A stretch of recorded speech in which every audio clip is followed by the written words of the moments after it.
Good morning and welcome to this instruction course, and this is about challenges of cataract surgery in coexisting retinal diseases. May I welcome our co-instructors, Dr. Arup Bhomik, Dr. Aniruddha Maiti, Dr. Krishnendu Nandi on dais. In the next few minutes, we are going to discuss about the cataract surgery in patients with diabetic macular edema. It will be taken by me, and the next talk will be by Dr. Aniruddha Maiti. He will talk about cataract surgery in patients with proliferative diabetic retinopathy. Dr. Krishnendu Nandi will talk about cataract surgery in patients with pre-existing peripheral retinal degenerations. And Dr. Arup Bhomik will talk about cataract surgery in vitrectomized eyes. Well, cataract is an important cause of visual impairment in diabetics. So we all know that the incidence of cataract surgery in diabetics is about 2 to 5 times higher than a comparable non-diabetic population.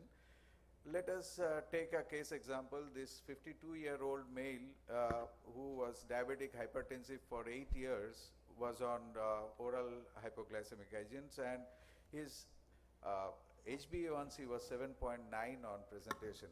So we advised him that, after examination, what we saw was a moderately dense cataract with, fairly visible fundus where we can see the diabetic retinopathy there, and we could take a OCT which shows the presence of diabetic macular edema.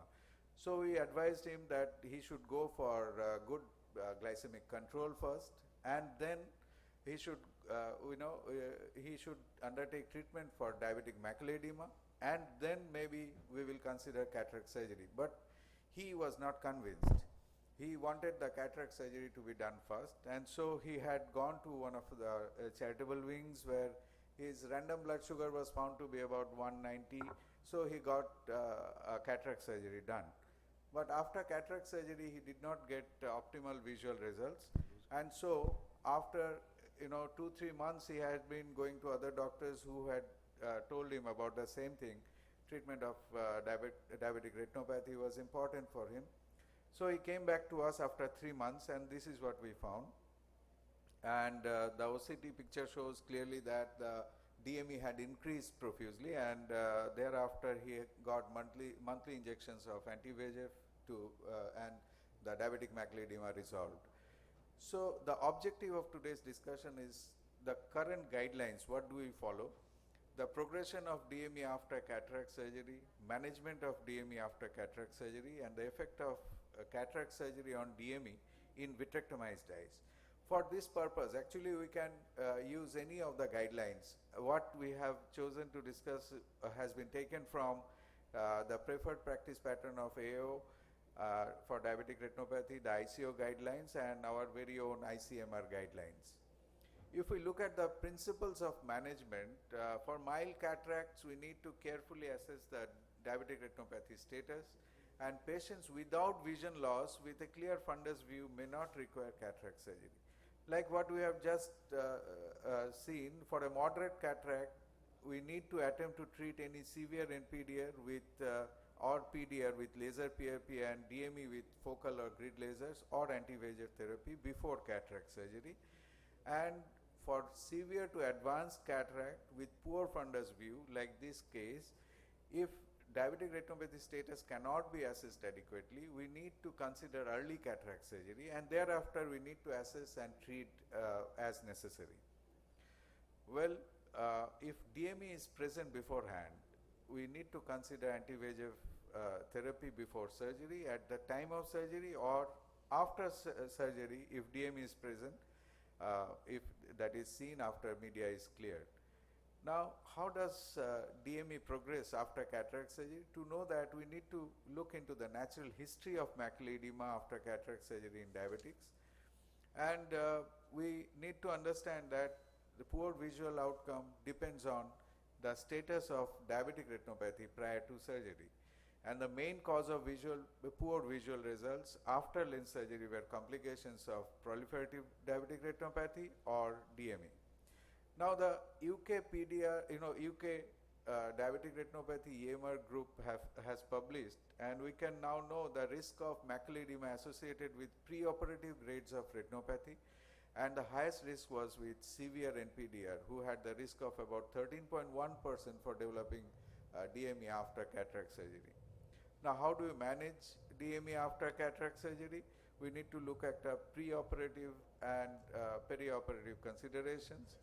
We need to treat diabetic retinopathy and macular edema before cataract surgery if it is detectable, and it is important to use NSAIDs prior to surgery. Now, the risk for worsening of DME with cataract surgery has been very thoroughly reported in protocol Q of DRCR, and they have shown that any patient with non-center involving diabetic macular edema had a 10% chance of developing center involving macular edema, whereas those who had pre-existing center involving diabetic macular edema had a 12% chance of worsening of DME. And the greatest risk was with patients who had a history of treatment of DME before cataract surgery. Now, for the perioperative considerations, phacoemulsification is the method of choice, and a large optic hydrophobic acrylic IOL is the IOL of choice. Well, phacoemulsification has been thoroughly studied to be more superior method for cataract surgery in diabetics. Post-operatively, we need to see the dilated fundus at 1 week, 4 to 6 weeks, 3 to 4 months following cataract surgery, and adjuvants like bevacizumab, dexamethasone, ranibizumab, aflibercept have been used. Well, timing is everything when planning for cataract surgery. In patients who are already receiving anti-VEGF therapy for diabetic macular edema, we can actually time the cataract surgery between 2 injections. That will avoid any confusion regarding any potential inflammatory reaction, and will not get confused with early endophthalmitis, and additionally it gives time for the wound to heal before cataract surgery.